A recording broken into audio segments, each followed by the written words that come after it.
সংবিধান সংস্কার পরিষদের অধিবেশন না ডাকলে রাজপথে আন্দোলনে যাবে 11 দলীয় ঐক্য।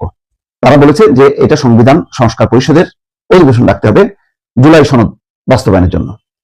আজকে জামাত ইসলামের সহকারী সেক্রেটারি জেনারেল 11 দলীয় ঐক্য জোটের সমন্বয়ক হামিদুর রহমান আজাদ বলেছেন, জুলাই সনদ বাস্তবায়নের জন্য যদি দ্রুত ব্যবস্থা নেওয়া না হয় জনগণকে সঙ্গে নিয়ে রাজপথে আন্দোলনে যেতে বাধ্য হবে 11 দলীয় নির্বাচনী ঐক্য। শীঘ্রই শীর্ষ নেতারা বৈঠক করে আন্দোলনের কর্মসূচি ঘোষণা করবে। বিএনপি সালাউদ্দিন আহমেদের বক্তব্য দেখলাম যে তারা এই বিষয়ে আলোচনা করবে, কিন্তু এটা তো পরিষ্কার, এটা বলার অপেক্ষা রাখে না। জুলাই সনদ অনুযায়ী এই সংস্কার পরিষদের অধিবেশন আহ্বান করবে এরকম মনোভাব যদি থাকতোই সরকারি দলের, তাহলে তারা যেমন দ্বিতীয় শপথ নিয়েছে তেমনি বিএনপিও কিন্তু দ্বিতীয় শপথ নিত।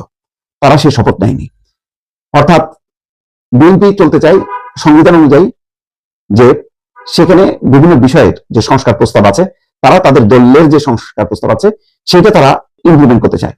সেটার অনেকগুলো পর্যায়ে জুলাই সনদের সাথে সামঞ্জস্যপূর্ণ আছে, কিন্তু ঠিক জুলাই সনদ অনুযায়ী চলবে, গণভোটের রায় বাস্তবায়ন করবে, আমার কাছে কিন্তু তেমনটা কোনোভাবেই মনে হচ্ছে না। তো এখন গণভোটের আসলে বৈধতা আছে কিনা ইতিমধ্যে উচ্চ আদালতে এটা চ্যালেঞ্জ হয়েছে। তো সব মিলে একটা গোলমেলে একটা পরিস্থিতি কিন্তু বিরাজ করছে যে বিএনপি এখন কোন পথে চলবে।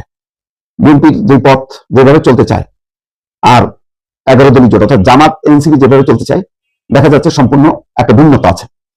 তো বিএনপির মনোভাব যেটা বোঝা যায় এখন পর্যন্ত, যে একটা নির্বাচিত সংসদ হয়েছে, সেই সংসদের বিভিন্ন বিষয়ে তারা নিজেরা প্রস্তাব উত্থাপন করবে, অথবা যদি বিরোধী দল থেকে যদি প্রস্তাব উত্থাপন হয় সেই অনুযায়ী তারা এগোবে।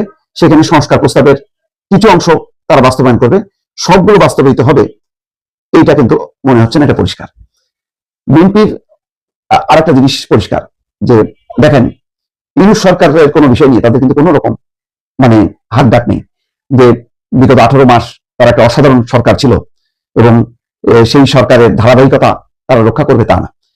বরং বলা যায় যে তারা খুশি হতো যে সুশীলা কার্কির মতন যদি ইউনূস সরকারও ক্ষমতায় এসে দায়িত্ব নিয়ে যদি একটা নির্বাচন করে সংসদ প্রতিষ্ঠা করতো, সার্বভৌম সংসদ, যে সংসদ সবকিছু রাজনীতিকরা তারা বিচার বিবেচনা করে বিভিন্ন প্রস্তাব যেভাবে চলে এক একটা সরকার সেইভাবে ধারাবাহিকভাবে একটা সরকার যদি চলতে পারতো তাহলে বিএনপি হ্যাপি হতো।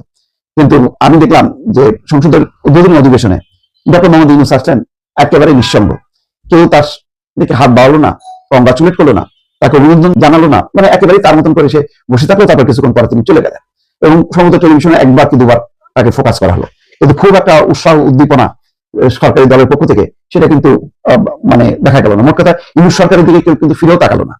তো তার মানেটা হচ্ছে যে অনেক কষ্ট করে কিন্তু হজম করেছে